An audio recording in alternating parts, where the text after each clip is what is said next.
اذان کی ابتدا کیسے ہوئی؟ نماز فرض ہو چکی تھی لیکن ابھی اذان کے احکامات نازل نہیں ہوئے تھے۔ نماز کی فرضیت کے کچھ بعد پھر اذان کی مشروعیت ہوئی، اور بڑے عجیب طریقے سے ہوئی۔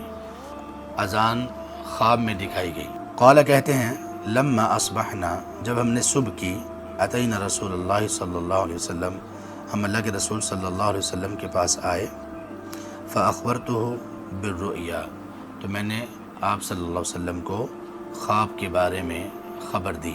فقال، تو آپ صلی اللہ علیہ وسلم نے فرمایا ان هذه لرؤیا حق، بلا شبہ یہ یقیناً حق اور سچ پر مبنی خواب ہے، سچا خواب ہے۔ فقم مع بلال، تو آپ بلال کے ساتھ کھڑے ہو جائیے۔ فإنه أندى وأمد، یعنی آپ بلال کے ساتھ کھڑے ہو جائیے ان کو سکھانے کے لیے۔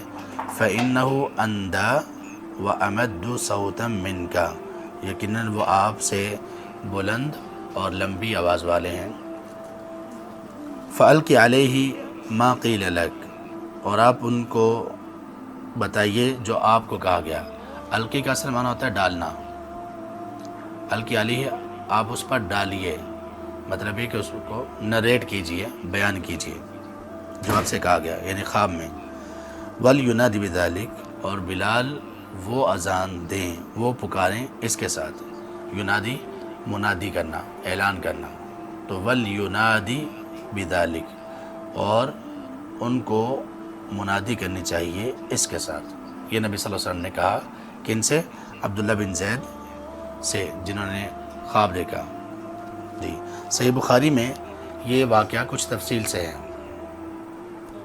وہ یہ کہ جب اذان مشروع ہو گئی، اذان جب مشروع ہو گئی، اس سے پہلے صحابہ رضی اللہ عنہ نے آپس میں مشورہ کیا کہ نماز کی اطلاع لوگوں کو کیسے دی جائے، کیونکہ نیا معاملہ تھا۔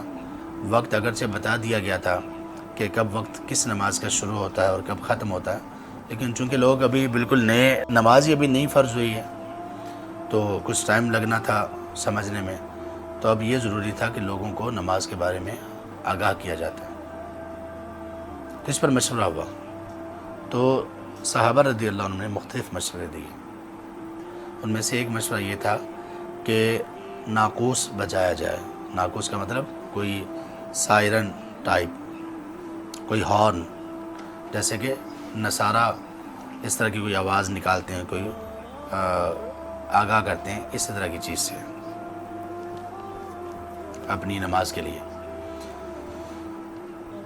تو کسی نے یہ مشورہ دیا، تو اس کو بھی نہیں لیا گیا کہ یہ ٹھیک نہیں ہے۔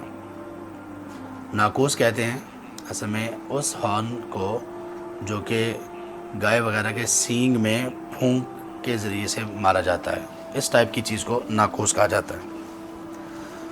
تو اس سے انکار کر دیا گیا۔ اس میں کئی ایک چیزیں تھیں، ایک تو مشابہت تھی نصارہ کے ساتھ، دوسرا یہ کہ تھوڑا سا یہ میوزک کی ٹائپ میں داخل ہو جاتا ہے، جس سے اسلام نے، نبی صلی اللہ علیہ وسلم نے، قرآن نے بہت زیادہ ڈرایا اور دور رکھا ہے، تو اس کو چھوڑ دیا گیا۔ پھر کچھ نے کہا کہ آگ جلائی جائے، اذان کا جب وقت ہو تو کوئی شخص بلند جگہ پر چڑھ کر آگ اس کے پاس ہو، وہ اوپر کر دے۔ تو کچھ نے کہا کہ ویسے لوگوں کو بلا لیا جائے، یعنی لوگوں کو ویسے اطلاع دے دی جائے، اذان دی جائے۔ اذان کا مطلب اطلاع، یہ الفاظ نہیں، اس وقت تو الفاظ کسی کو پتہ ہی نہیں تھا۔ تو کسی نے کہا، یہ عمر رضی اللہ عنہ کی رائے تھی، کہ لوگوں کو اطلاع دے دی جائے کہ بھئی نماز کا وقت ہو چکا ہے۔ تو بہرحال کسی طرف بات نہیں لگی، مشورہ ہو گیا اور بات ختم ہو گئی۔ تو پھر اس کے کچھ وقت کے بعد عبداللہ بن زید نے خواب دیکھا۔ انہوں نے کہا کہ ایسے میرے پاس کچھ لوگ آئے، ایک یا ایک سے زیادہ کا ذکر کیا، اور انہوں نے مجھے یہ اذان سکھائی باقاعدہ۔ تو ان کو یہ خواب آیا اور خواب یاد بھی رہا، اور انہوں نے نبی صلی اللہ علیہ وسلم کو خواب سنایا۔ تو آپ صلی اللہ علیہ وسلم نے فرمایا یہ خواب حق ہے۔ کیا مطلب ہوا؟ اس کا مطلب یہ ہوا، یہاں صحابہ رضی اللہ عنہ کی شان بھی واضح ہوتی ہے کہ آپ کا مقام کتنا بلند ہے، کہ آپ صحابہ رضی اللہ عنہ کہ بہت سارے اعمال اللہ تعالیٰ نے شریعت کا حصہ بنا دیے، صحابہ کے عمل. اور حدیث میں جس کو ہم تقریری حدیث کہتے ہیں، اس کا مطلب یہ ہے کہ کام کسی صحابی نے کیا اور شریعت بنا دیا گیا، جبکہ نبی صلی اللہ علیہ وسلم نے اسے روکا نہیں. تو آپ صلی اللہ علیہ وسلم کا اس کو الاؤ کرنا یہ شریعت بن گیا.